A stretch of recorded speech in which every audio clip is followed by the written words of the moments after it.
16 นาฬิกาดำเนินรายการโดยกระผมมนเอกธนัทเดชะมีอาจารย์สรภาเดชะเป็นผู้ร่วมรายการวันนี้เราได้นำพระไตรปิฎกฉบับอรรถกถาเล่มที่ 41 มาศึกษากัน จากเมื่ออาทิตย์ก่อนๆซึ้งของพระองค์ไปเผยแผ่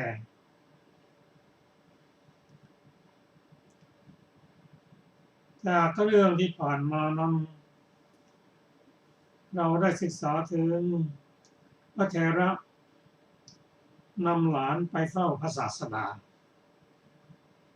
นำลุงไปเฝ้าพระศาสดานำหลานนำลุงนำเพื่อนไปเฝ้าพระศาสดาถามเพราะเหตุอะไรก็ท่านเป็นพระอรหันต์ผู้มีปัญญาสามารถที่จะโปรดใครก็ได้แต่ในเฉพาะผู้ที่เป็นลุงเป็นหลานเป็นเพื่อนเป็นผู้ที่ใกล้ชิดท่านก็นำไปเฝ้าพระศาสดาเพื่อที่บุคคลนั้นจะได้เกิดศรัทธาอันแฟนรักสนใจในพระธรรมคำสอนก็เรื่องนี้พระเถระนำหลานไปเฝ้าพระศาสดาแต่อย่างไรก็ตามก่อนที่นำไปเฝ้านั้นท่านก็ไปเรียนถามถึงข้อปฏิบัติของบุคคลนั้นๆเช่นหลานท่านก็ถามหลานว่ารามเธอทำกุศลหรือรามเรียนว่าอย่างนั้นขอรับพระเถระทำกุศลอะไรบ้างรามเรียนว่าก็ฆ่าสัตว์เลี้ยงตัวหนึ่งแล้วไปบำเรอไฟทุกๆเดือนพระเถระทำอย่างนั้นเพื่ออะไรเรียนว่าเขาว่านั่นเป็นทางแห่งพรหมโลกพระเถระถามว่าใครเป็นคนพูดอย่างนั้นว่าอย่างนั้นรามเรียนว่าก็พวกอาจารย์ของพวกกระผมขอรับพระเถระกล่าวว่าเธอไม่รู้ทางแห่งพรหมโลกเลยแม้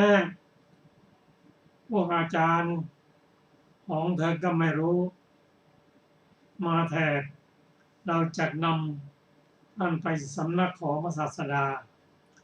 พระศาสดานั้นท่านทรงรู้ทางปฏิบัติของพรหมโลกก็หลายสูตรก็เป็นอย่างนี้ถ้าเรียนถามเพราะอะไรทำเพื่ออะไรประสงค์อะไรใครเป็นอาจารย์ทำให้เกิดความมั่นใจและก็นำไปกราบทูลพระพุทธเจ้า บุคคลเหล่านี้เมื่อได้ฟังธรรมจากพระเจ้าแล้วก็ได้มีดวงตาเห็นธรรมตามสติปัญญาของตนแต่อย่างไรก็ตามบุคคลเหล่านี้เป็นผู้ที่ได้สั่งสมบุญมา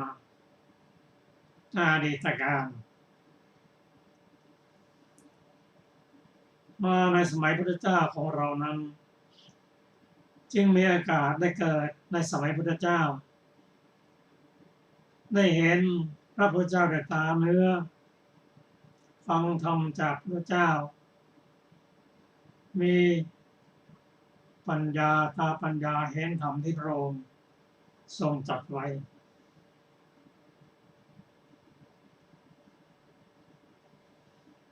นั่นก็คือส่วนหนึ่งที่ท่านพระสารีบุตรได้ทำการเผยแผ่พระพุทธศาสนา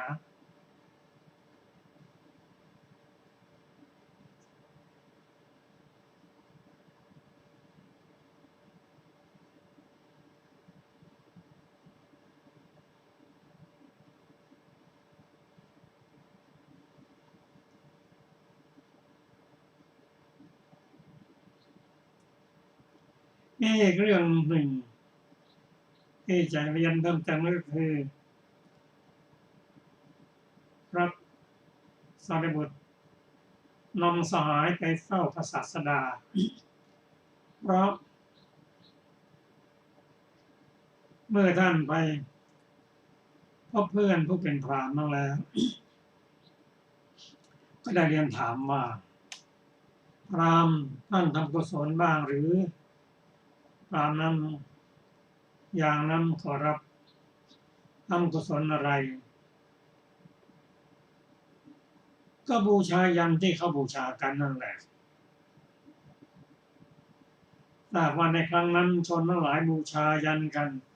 ด้วยการบริจาคทรัพย์อย่างมาก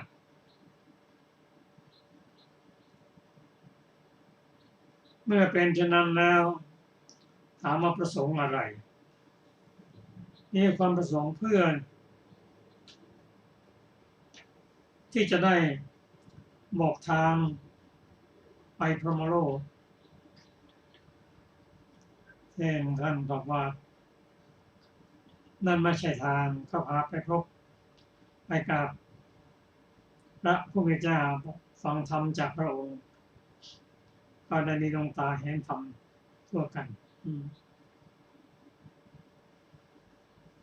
วันนี้เราได้นำพระสูตรหนึ่งที่ได้ศึกษากันคือเรื่อง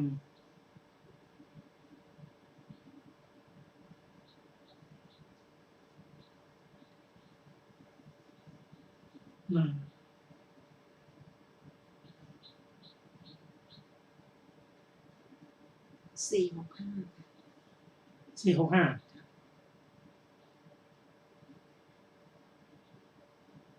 ขอไปสักนิดนะครับ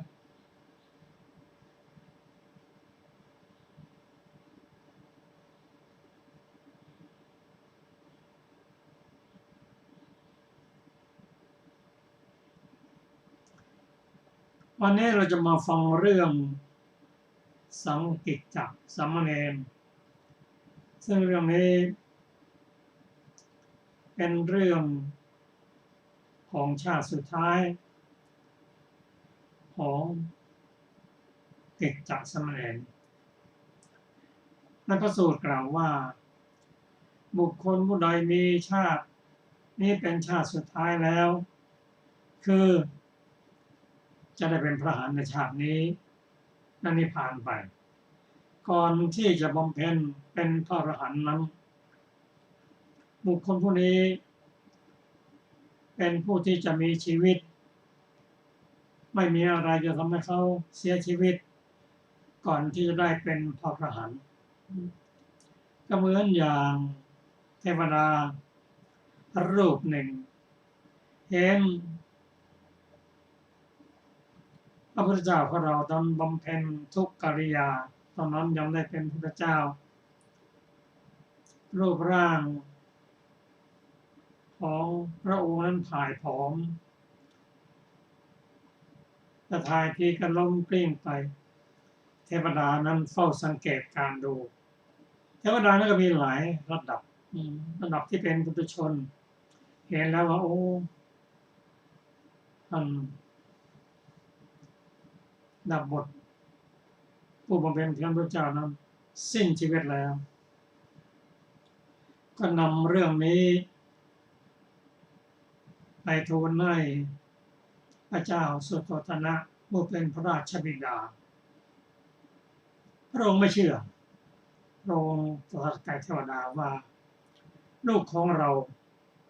ตราบใดที่ยังไม่เป็นพระเจ้านั้นใครจะทำยังไงก็ไม่มีสิ้นชีวิตอันนี้ก็กล่าวกันไว้ว่าผู้บำเพ็ญจะเป็น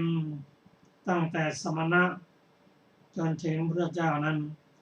ถ้ายังไม่สำเร็จเป็นพระอริยะเป็นพระเจ้าแล้วก็ใครมาทำอันตรายอย่างไรก็ไม่สำเร็จก็มาฟังเรื่องของกิจจสามเณรก็ขอเชิญอาจารย์สรภาครับผมสวัสดีค่ะท่านผู้ฟังที่เคารพทุกท่านเรื่องสังกิจจสามเณรข้อความเบื้องต้นพ ระศาสดาเมื่อประทับอยู่ในพระเชตวันทรงปรารภสังกิจจะสามเณรตรัสพระธรรมเทศนานี้ว่าโยจะวัสสตังชีเวเป็นต้น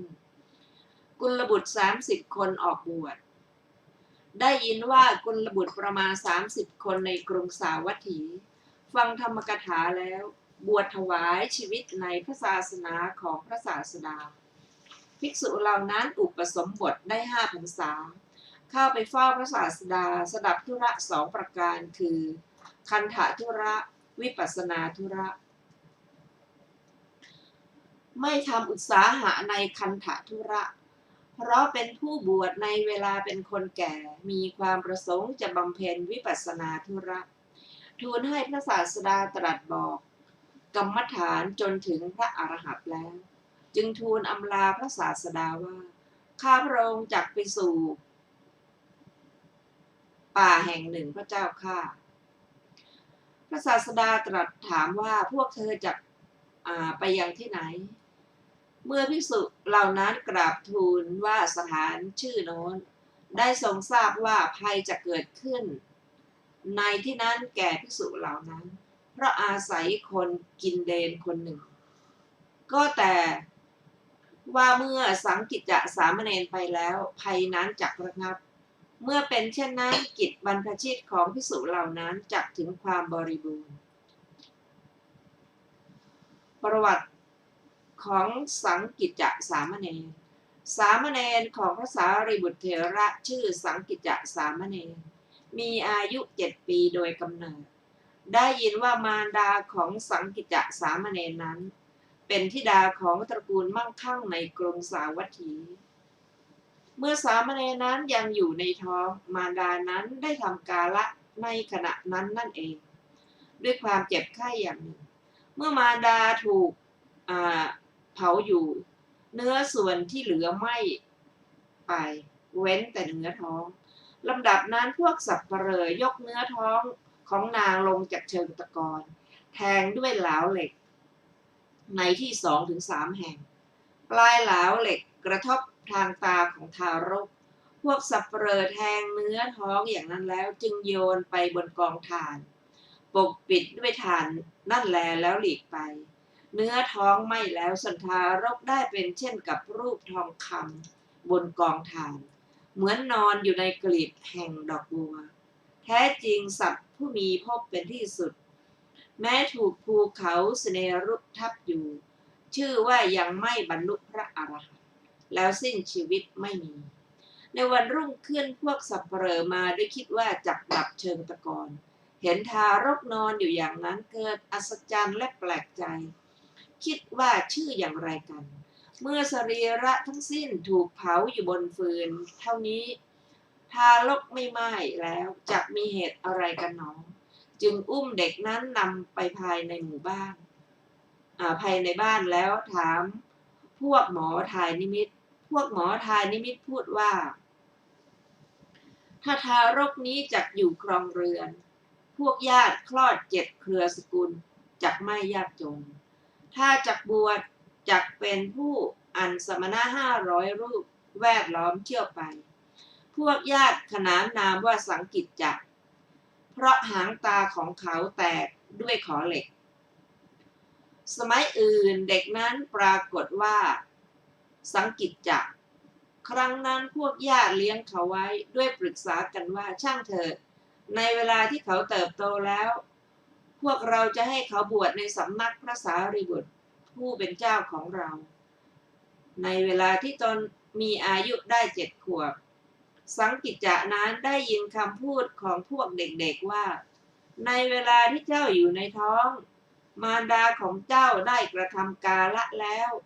เมื่อสรีระมารดาของเจ้านั้นแม้ถูกเผาอยู่เจ้าก็ไม่ไหม้จึงบอกแก่พวกญาติว่าเขาว่าฉันพ้นภัยเห็นปานนั้นประโยชน์อะไรของฉันด้วยเรือนฉันจักบวชญาติเหล่านั้นรับว่าดีละพ่อแล้วนำไปยังสำนักพระสารีบุตรเถระได้ถวายด้วยกล่าวว่าท่านเจ้าข้าขอท่านจงให้เด็กนี้บวชพระเถระให้สัจจะปัญจกะกรรมฐานแล้วให้บวช สามเณรนั้นบรรลุพระอรหันต์พร้อมด้วยปฏิสัมภิทาในเวลาปลงผมเสร็จนั่นเองชื่อว่าสังกิจจะสามเณรเพียงเท่านี้รับสั่งให้ภิกษุไปลาพระสารีบุตร พระศาสดาทรงทราบว่า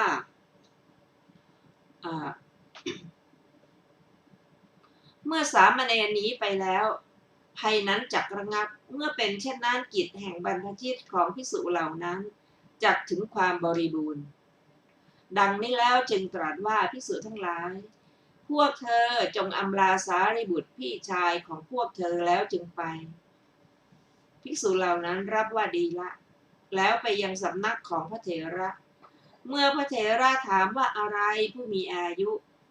จึงกล่าวว่าพวกกระผมเรียนกรรมฐานในสำนักพระศาสดาแล้วมีประสงค์จะเข้าไปป่าจึงทูลอำลาเมื่อเป็นเช่นนั้นพระศาสดาจึงตรัสอย่างนี้แก่พวกกระผมว่าพวกเธออำลาพี่ชายของพวกเธอแล้วจึงไปด้วยเหตุนี้พวกกระผมจึงมาในที่นี้พระเถระคิดว่าภิกษุเหล่านี้จักเป็นผู้ที่พระศาสดาทรงเห็นเหตุอย่างหนึ่งแล้วส่งมาที่นี่อะไรกันหนอแลรู้เรื่องนั้นแล้วจึงกล่าวว่าผู้มีอายุก็สามเณรของพวกท่านมีหรือพวกภิกษุตอบว่าไม่มีท่านผู้มีอายุพระเถระกล่าวว่าถ้าไม่มีพวกท่านจงพาสังกิจจะสามเณรนี้ไปพวกภิกษุอย่าเลยท่านผู้มีอายุเพราะอาศัยสามเณรความกังวลจักมีแก่พวกกระผมประโยชน์อะไรด้วยสามเณรสำหรับพวกภิกษุผู้ที่อยู่ในป่าพระเถระท่านผู้มีอายุเพราะอาศัยสามเณรนี้ความกังวลจักไม่มีแก่พวกท่านก็แต่ว่าเพราะอาศัยพวกท่านความกังวลจักมีแก่สามเณรนี้ถึงพระศาสดาเมื่อจะส่งพวกท่านมายังสำนักเราทรงหวังจะส่งสามเณรไปกับพวกท่านจึงทรงส่งมาพวกท่านจะพาสามเณรนี้ไปเถิดภิกษุ30 รูปไปทำสมณธรรมภิกษุเหล่านั้นรับว่าดีละรวมเป็น31 รูปพร้อมทั้งสามเณรอำลาพระเถระออกจากวิหารเที่ยวจาริกไปบรรลุถึงบ้านหนึ่งซึ่งมีพันสกุลในที่สุด120 โยชน์พวกมนุษย์เห็นภิกษุเหล่านั้นมีจิตเลื่อมใสอังคาดโดยเคารพแล้วถามว่าท่านเจ้าข้าพวกท่านจะไปไหนเมื่อภิกษุเหล่า นั้นตอบว่าจะไปตามสถานที่ผาสุกผู้มีอายุ จึงหมอบลงแทบเท้าอ้อนวอนว่าท่านเจ้าข้าเมื่อพวกพระผู้เป็นเจ้าอาศัยบ้านนี้อยู่ตลอดภายในพรรษาพวกกระผมจะสมาทานศีล 5ทำอุโบสถกรรมพระเถระทั้งหลายรับแล้วครั้งนั้นพวกภิกษุจัดแจงที่พักกลางคืนที่พักกลางวันที่จงกรมและบรรณศาลาถึงความอุตสาหะว่าวันนี้พวกเราพรุ่งนี้พวกเราได้ทำการบำรุงภิกษุเหล่านั้นพวกภิกษุตั้งกติกาการอยู่จำพรรษาในวันเข้าจำพรรษาพระเถระทั้งหลายทำกติกวัดกันว่าผู้มีอายุพวกเราเรียนกรรมฐานในสำนักของพระพุทธเจ้าผู้ยังทรงพระชนอยู่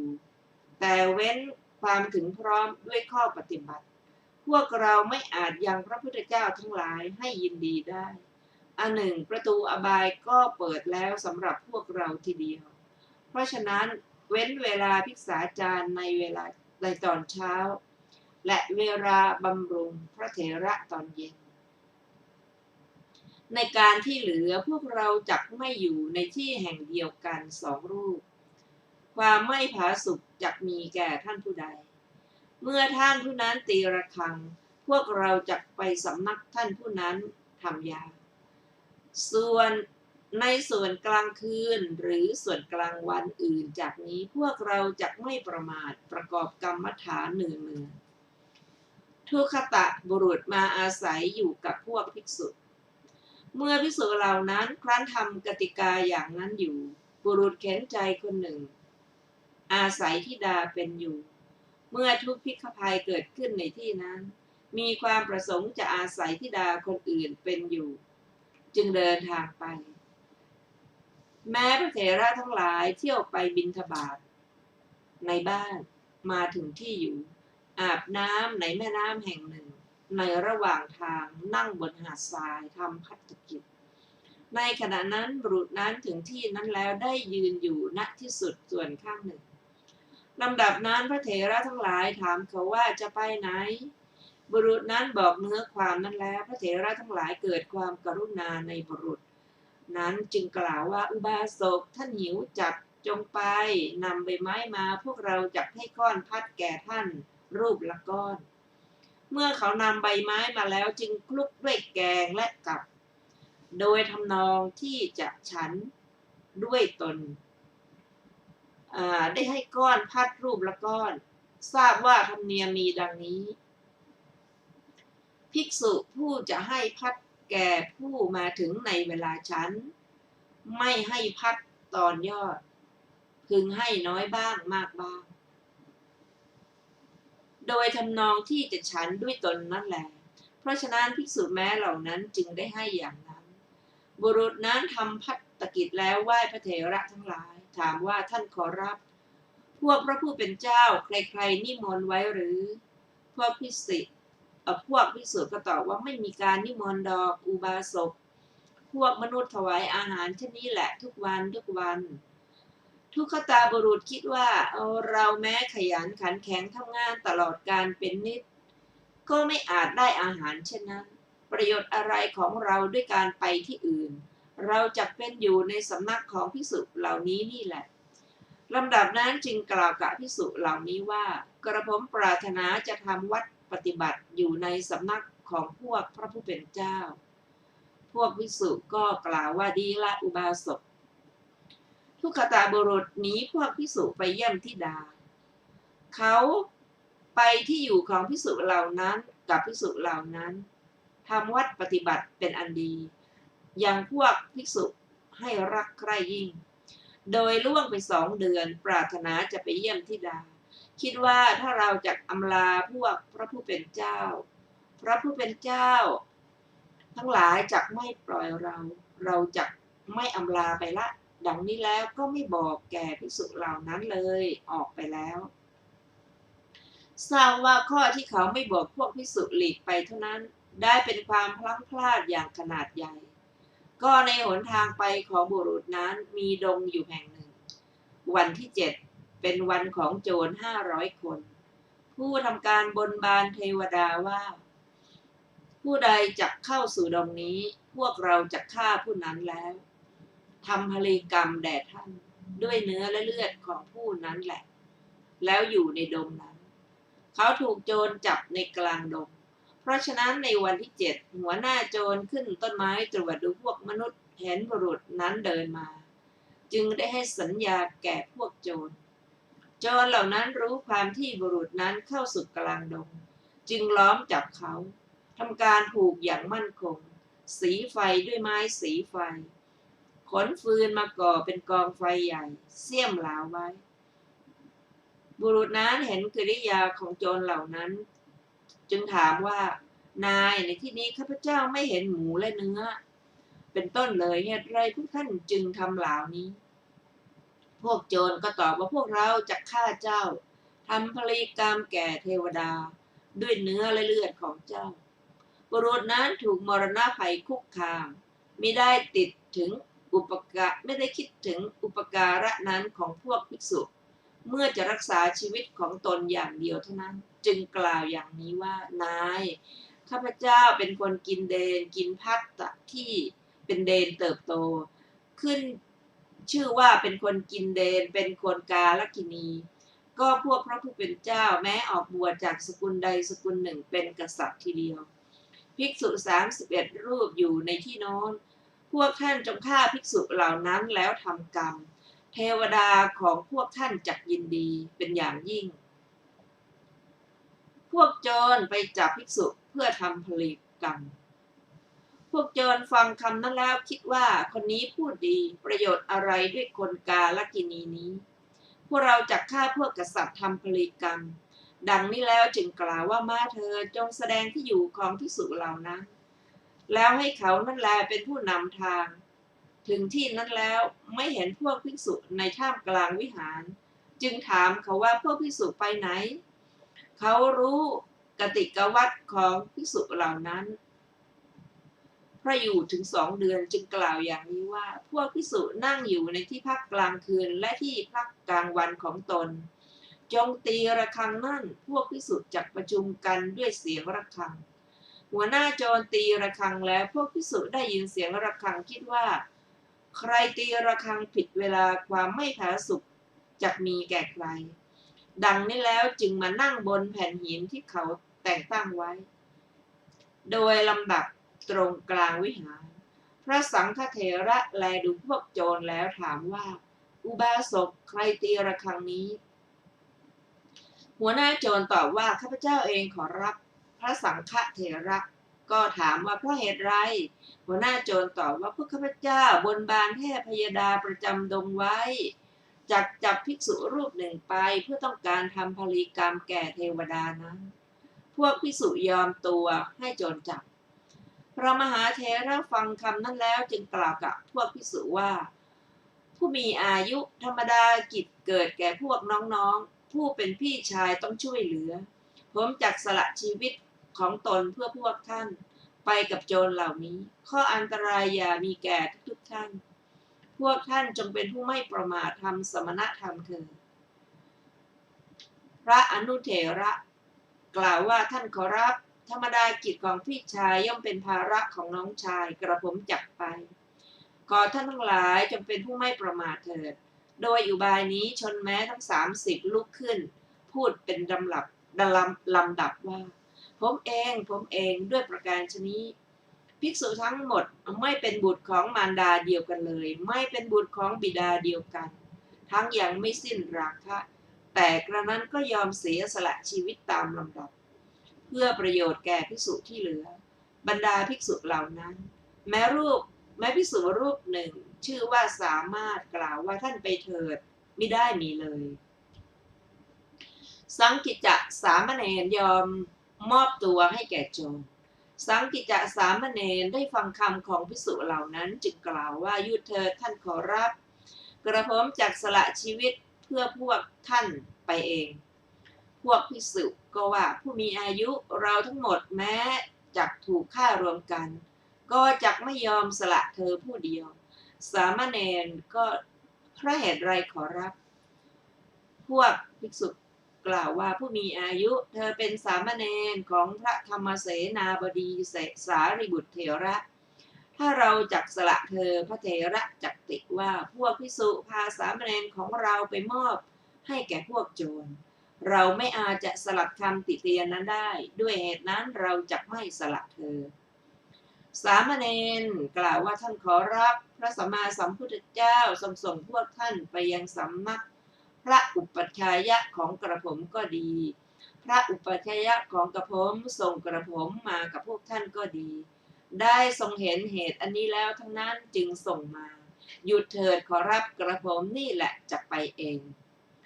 สามเณรนั้นไหว้ภิกษุทั้ง30รูปแล้วกล่าวว่าท่านขอรับถ้าโทษของกระผมมีอยู่ขอท่านจงอดโทษดังนี้แล้วก็ออกไปความสลดใจอย่างใหญ่เกิดขึ้นแก่พวกภิกษุนั้นตาเต็มไปด้วยน้ำตาเนื้อหัวใจสิ้นแล้วพระมหาเถระพูดกับพวกโจรว่าอุบาสกเด็กนี้เห็นพวกท่านก่อไฟเสี้ยมหลาวลาดใบไม้จักกลัวท่านทั้งหลายพักสามเณรนี้ไว้นี้สุดส่วนหนึ่งพึงทำกิจเหล่านั้นพวกโจรพาสามเณรไปพักไว้ในที่ส่วนหนึ่งแล้วทำกิจทั้งปวงนายโจรลงมือฆ่าสามเณรในเวลาเสร็จกิจหัวหน้าโจรชักดาบเดินเข้าไปหาสามเณรเมื่อนั่งเข้าฌานนั่นหัวหน้าโจรแกว่งดาบฟันลงที่คอสามเณรดาบงอเอาคมกระทบคมหัวหน้าโจรนั้นสำคัญว่าเราประหารไม่ดีจึงตัดดาบนั้นให้ตรงแล้วประหารอีกดาบเป็นดังใบตาลที่ม้วน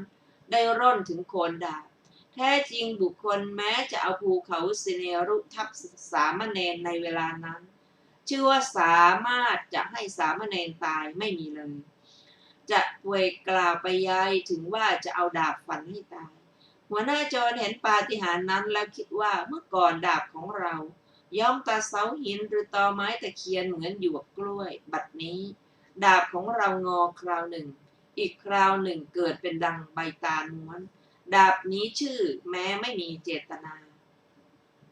ยังรู้คุณของสามเณรนี้เรามีเจตนายังไม่รู้ นายโจรเลื่อมใสในปาฏิหาริย์ของสามเณร นายโจรนั้นทิ้งดาบลงที่พื้นดิน เอาอกหมอบแทบใกล้เท้าของสามเณรแม้จะถามว่าท่านเจ้าข้าพวกผมเข้ามาในดงนี้เพราะเหตุต้องการทรัพย์บุรุษแม้มีประมาณ1,000เห็นพวกเราแต่ที่ไกลเทียวยังสั่นไม่อาจพูด2-3 คำได้ส่วนสำหรับท่านแม้เพียงความหวาดสะดุ้งแห่งจิตก็มิได้มีหน้าของท่านผ่องใสดังทองคำในปากเบ้าและดังดอกกัญญิกาที่บานดีเหตุอะไรกันหนอจึงกล่าวคาถานี้ว่าความหวาดเสียวไม่มีแก่ท่านความกลัวไม่มีวรรณะผ่องใสยิ่งนักเหตุไรท่านจึงไม่คร่ำครวญในพระภัยใหญ่หลวงเห็นปานนี้เล่าสามเณรออกจากฌานเมื่อจะแสดงธรรมแก่หัวหน้าโจรนั้นจึงกล่าวว่าท่านผู้เป็นนายบ้านขึ้นชื่อว่าอัตภาพของพระขีณาสพย่อมเป็นเหมือนภาระหรือของหนักซึ่งวางไว้บนศีรษะพระขีณาสพนั้นเมื่ออัตภาพนั้นแตกไปย่อมยินดีทีเดียวย่อมไม่กลัวเลยดังนี้แล้วได้กล่าวคาถาเหล่านี้ว่าท่านผู้เป็นนายบ้านทุกทางใจย่อมไม่มีแก่ท่านผู้ไม่มีความห่วงใยท่านผู้แสวงหาคุณสิ้นสัญโยชน์แล้วก้าวล่วงภัยทุกอย่างได้ตัณหาอันนำไปสู่ภพของพระขีณาสพนั้นสิ้นแล้วท่านเห็นธรรมแล้วตามเป็นจริงหรือโดยท่องแท้ความตายของท่านหมดภัยดังปลงภาระลงฉะนั้นนายโจรขอบรรพชากับสามเณรหัวหน้าโจรนั้นฟังคำสามเณรนั้นแล้วแลดูโจร500 คนพูดว่าพวกท่านจะทำอย่างไรพวกโจรก็ถามว่าก็ท่านเล่านายโจรตอบว่ากิจในท่ามกลางเรือนของฉันไม่มีเพราะเห็นปาฏิหาริย์เห็นปานี้ก่อนฉันจะบวชในสำนักพระผู้เป็นเจ้าพวกโจรแม้เราจะทำอย่างนั้นเหมือนกันนายโจรก็ว่าดีละพ่อลำดับนั้นโจรทั้ง500 คนไหว้สามเณรแล้วจึงขอบรรพชาสามเณรนั้นตัดผมและชายผ้าด้วยคมดาบของโจรเหล่านั้นย้อมด้วยดินแดงให้ครองผ้ากาสายะเหล่านั้นให้ตั้งอยู่ในศีล10เมื่อพาสามเณรเหล่านั้นไปคิดว่าถ้าเราจักไม่เยี่ยมพระเถระทั้งหลายไปเสียพระเถระเหล่านั้นจักไม่อาจทำสมณธรรมได้จำเดิมแต่การที่พวกโจรจับเราออกไปบรรดาพระเถระเหล่านั้นแม้รูปหนึ่งก็มิได้อาจอดกลั้นน้ำตาไว้ได้เมื่อพระเถระเหล่านั้นคิดอยู่ว่าสามเณรถูกโจรฆ่าตายแล้วหรือยังหนอกรรมฐานจักไม่มุ่งหน้าได้เพราะฉะนั้นเราเยี่ยมท่านแล้วนั่นแหละจึงจักไปสามเณรกลับไปเยี่ยมพวกภิกษุสามเณรนั้นมีสามเณร500 รูปเป็นบริวารไปที่นั้นเมื่อภิกษุเหล่านั้นกลับได้ความเบาใจเพราะเห็นตนแล้วกล่าวว่าสังกิจจะผู้สัตย์บุรุษเธอได้ชีวิตแล้วหรือจึงตอบว่าอย่างนั้นขอรับโจรเหล่านี้ใครจะฆ่ากระผมให้ตายก็ไม่อาจฆ่าได้เลื่อมใสในคุณธรรมของกระผมฟังธรรมและบวชกระผมมาด้วยหวังว่าเยี่ยมท่านแล้ว จากไปขอท่านจงเป็นผู้ไม่ประมาททำสมณธรรมเถิดกระผมจักไปสำนักพระศาสดา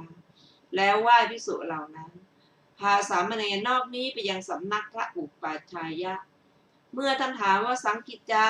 เธอได้อันเตวาสิกแล้วหรือจึงตอบว่าถูกแล้วขอรับดังนี้แล้วก็เล่าเรื่องนั้นก็เมื่อพระเถระกล่าวว่าสังกิจจะเธอจงไปเฝ้าเยี่ยมพระศาสดาเธอรับว่าดีละ แล้วไหว้พระเถระพาสามเณรเหล่านั้นไปยังสำนักพระศาสดาแม้เมื่อพระศาสดาตรัสถามว่าสังกิจจาเธอได้อันเตวาสิกแล้วหรือจึงกราบทูลเรื่องนั้นผู้มีศีลประเสริฐกว่าผู้ทุศีลพระศาสดาตรัสถามว่าได้ยินว่าอย่างนั้นหรือภิกษุทั้งหลายเมื่อพวกภิกษุทูลรับว่าอย่างนั้นพระเจ้าข้าจึงตรัสว่าความตั้งอยู่ในศีลแล้วเป็นอยู่แม้วันเดียวในบัดนี้ประเสริฐกว่าการที่ท่านทำโจรกรรมตั้งอยู่ในทุศีลเป็นอยู่ตั้ง100 ปีดังนี้แล้วเมื่อจะทรงสืบอนุสนธิแสดงธรรมจึงตรัสพระคาถานี้ว่าผู้ใดทุศีลมีใจไม่ตั้งมั่นพึงเป็นอยู่100 ปีความเป็นอยู่วันเดียวของผู้มีศีลมีฌานประเสริฐกว่าความเป็นอยู่ของผู้นั้นแก้อัดบรรดาบทเหล่านั้นบทว่าทุตสีโลคือไม่มีศีลบทว่าศีละวันตัสสะความว่าความเป็นอยู่แม้วันเดียวคือแม้ครู่เดียวของผู้มีศีลมีฌานด้วยฌาน2 ประการประเสริฐคือสูงสุดกว่าความเป็นอยู่100 ปีของผู้ทุศีลในเวลาจบเทศนาภิกษุแม้500นั้นบรรลุพระอรหันต์พร้อมด้วยปฏิสัมภิทาทั้งหลายธรรมเทศนาได้มีประโยชน์แม้แก่มหาชนผู้ประชุมกัน ต่อไปเป็นประวัติอธิมุตตกะสามเณรโดยสมัยอื่นอีกสังกิจจะได้อุปสมบทแล้วมีพรรษา10จึงรับสามเณรไว้ก็สามเณรนั้นเป็นหลานของท่านเองชื่ออธิมุตตกะสามเณรครั้งนั้นพระเถระเรียกสามเณรนั้นมาในเวลามีอายุครบทรงไปด้วยคำว่า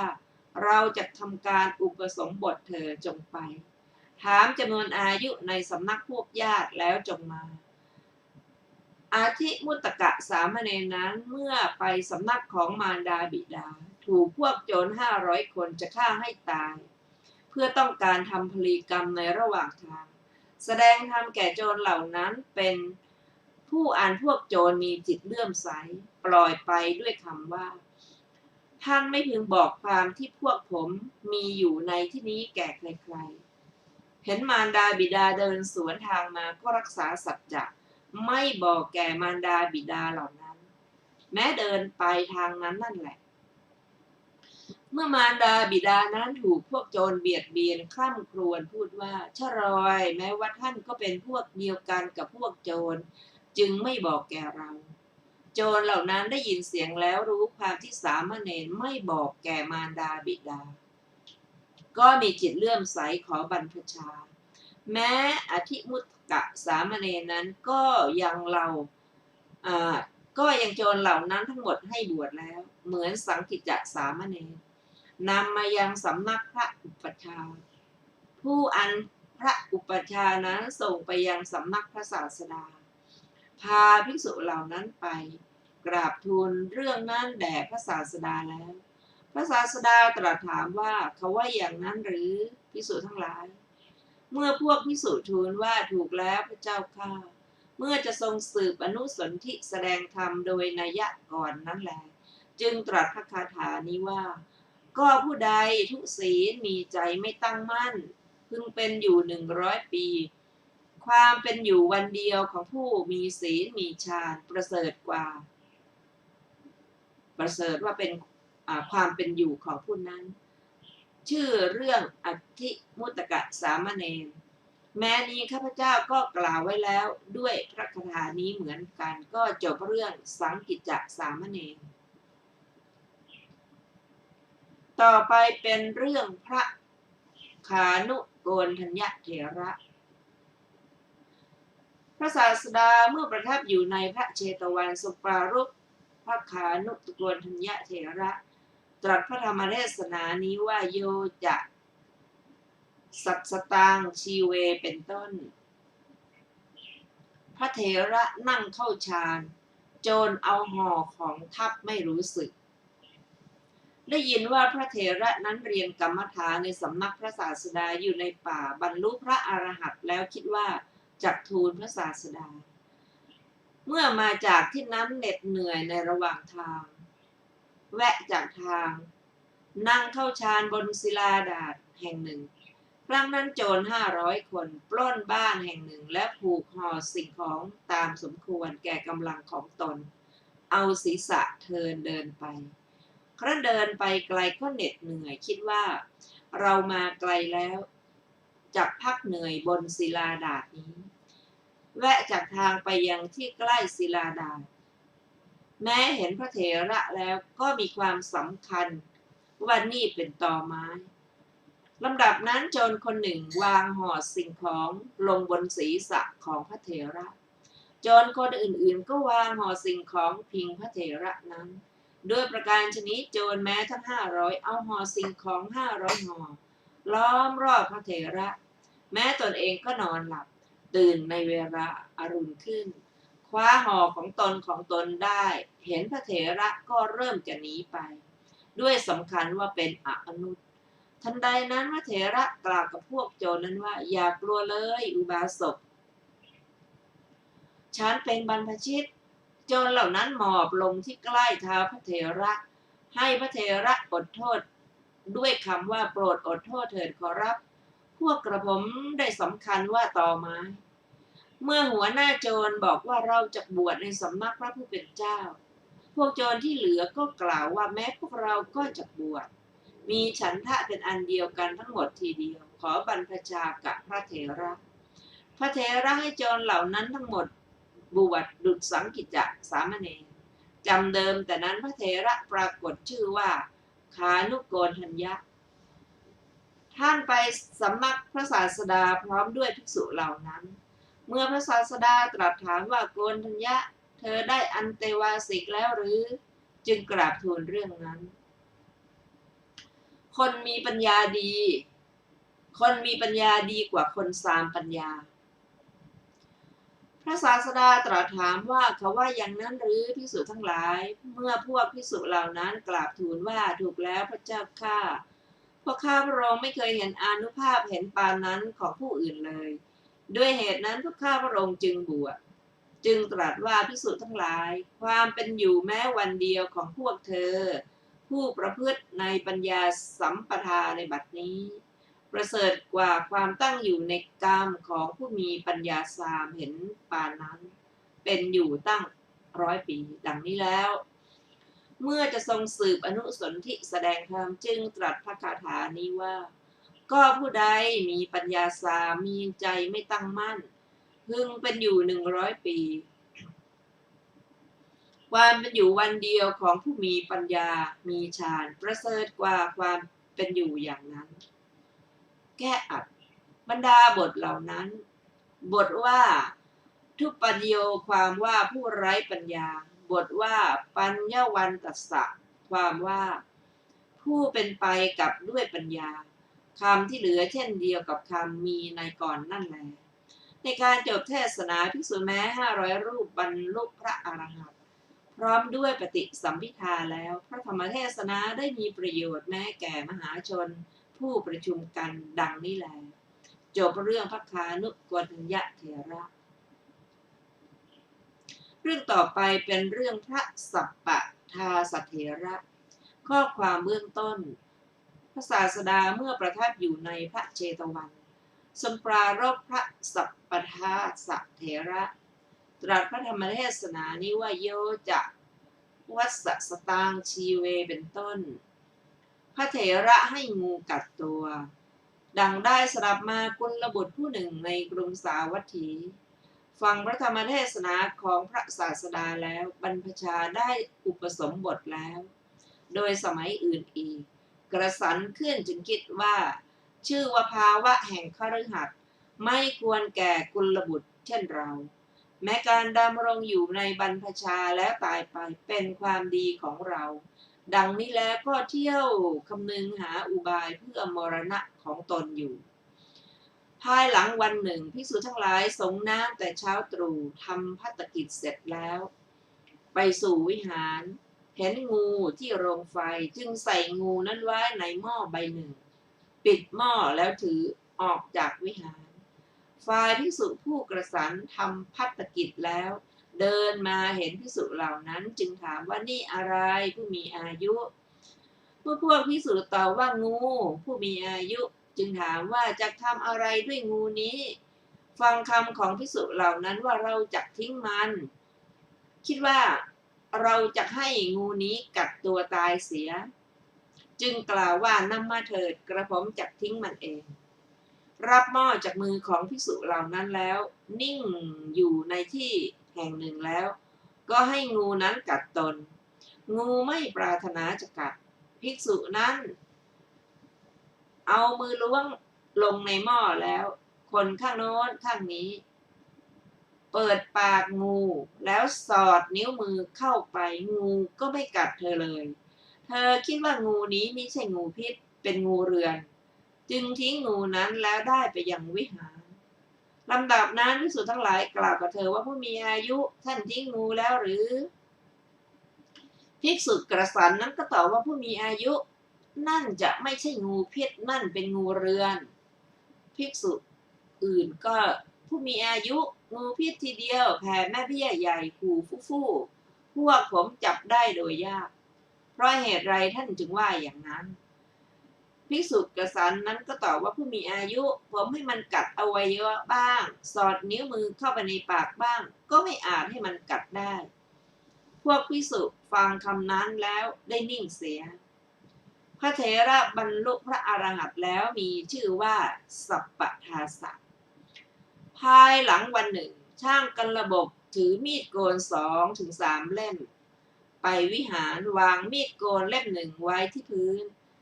เอาเล่มหนึ่งปลงผมของภิกษุทั้งหลายภิกษุกระสันนั้นจับมีดโกนเล่มที่เขาวางไว้ที่พื้นแล้วคิดว่าจักตัดคอด้วยมีดโกนนี้ตายจึงยืนพาดคอไว้ที่ต้นไม้ต้นหนึ่งแล้วจ่อคมมีดโกนที่ก้านคอใคร่ครวญถึงศีลของตนจำเดิมแต่การอุปสมบทได้เห็นศีลหมดมนทินดังดวงจันทร์ปราศจากมนทิน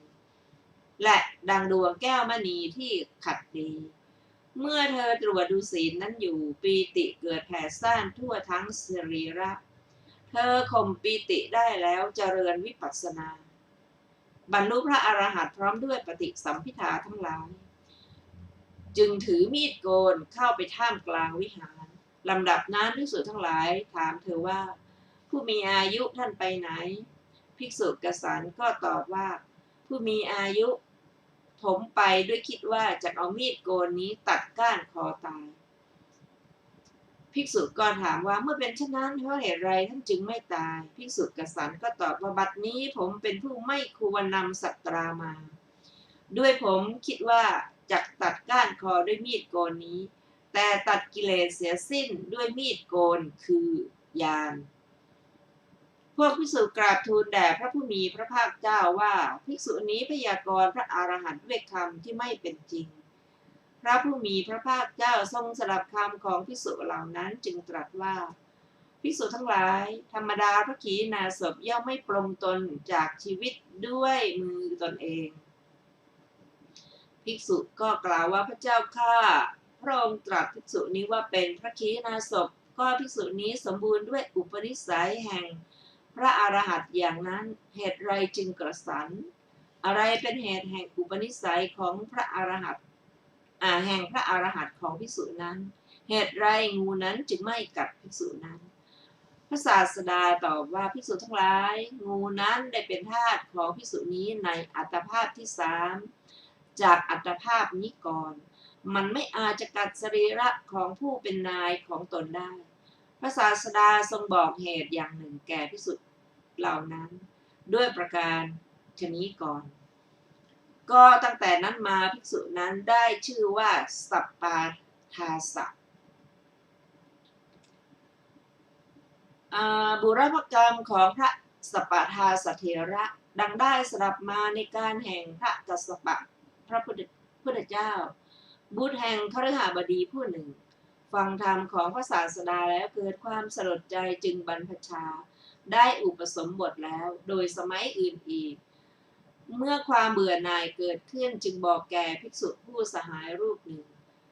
สหายนั้นกล่าวโทษในภาวะแห่งคฤหัสถ์แก่เธอเนืองๆภิกษุนอกนี้ฟังคำนั้นแล้วก็ยินดียิ่งในพระศาสนา จึงนั่งขัดสมณะบริขารทั้งหลาย ซึ่งมนทินจับในเวลาที่นายในก่อนให้หมดมนทินใกล้ขอบสระแห่งหนึ่ง ฝ่ายสหายของภิกษุนั้นนั่งในที่ใกล้นั่นเองลำดับนั้นภิกษุนั้นกล่าว กับสหายนั้นอย่างนี้ว่าผู้มีอายุ ผมเมื่อศึกได้ปรารถนาจะถวายบริขารเหล่านี้แก่ท่าน สหายนั้นเกิดความโลภคิดว่า เราจะต้องการอะไรด้วยภิกษุผู้นี้ภิกษุนี้ผู้ยังบวชหรือศึกเสีย บัดนี้เราจักยังบริขารทั้งหลายให้ฉิบหาย ตั้งแต่นั้นมาสหายนั้นพูดเป็นต้นว่าผู้มีอายุ บัดนี้จะประโยชน์อะไรด้วยชีวิตของพวกเราผู้ซึ่งมีมือถือกระเบื้องเชี่ยวไปเพื่อก้อนข้าวในสกุลผู้อื่นทั้งไม่ทำการสนทนาปราศัยกับบุตรและภรรยาดังนี้แล้วก็กล่าวทุนแห่งคุณแห่งภาวะของคฤหัสถ์ภิกษุนั้นฟังคำของสหายนั้นแล้วก็กระสันขึ้นอีกคิดว่าสหายนี้เมื่อเรากล่าวว่าผมกระสันก็กล่าวโทษในภาวะแห่งคฤหัสถ์ก่อนบัดนี้กล่าวถึงคุณเนืองๆเพราะเหตุอะไรหนอแลรู้ว่าเพราะความโลภในสมณะบริขารเหล่านี้จึงกลับจิตของตนเสียด้วยตนเองทีเดียวเพราะความที่ภิกษุรูปหนึ่งถูกตนทำให้กระสันแล้วในการแห่งพระกัสสปะพุทธเจ้าบัดนี้ความเบื่อหน่ายจึงเกิดขึ้นแก่ภิกษุนั้นด้วยประการฉนี้ก็สมณธรรมใดอันภิกษุนั้นบำเพ็ญมา 20,000 ปีครั้งนั้นสมณธรรมนั้นเกิดเป็นอุปนิสัยแห่งพระอรหันต์ของภิกษุนั้นในการบัดนี้แลท่านผู้ฟังที่เคารพค่ะวันนี้รายการศึกษาพระพุทธศาสนาตามพระไตรปิฎกก็ได้หมดเวลาลงแล้วขอบพระคุณท่านผู้ฟังทุกท่านที่ได้ร่วมศึกษาด้วยกันเราจะมาพบกันใหม่ในวันอาทิตย์หน้าเวลาเดียวกันนี้ขอมีความสุขสวัสดีเจริญในธรรมยิ่งๆค่ะวันนี้สวัสดีค่ะสวัสดีครับ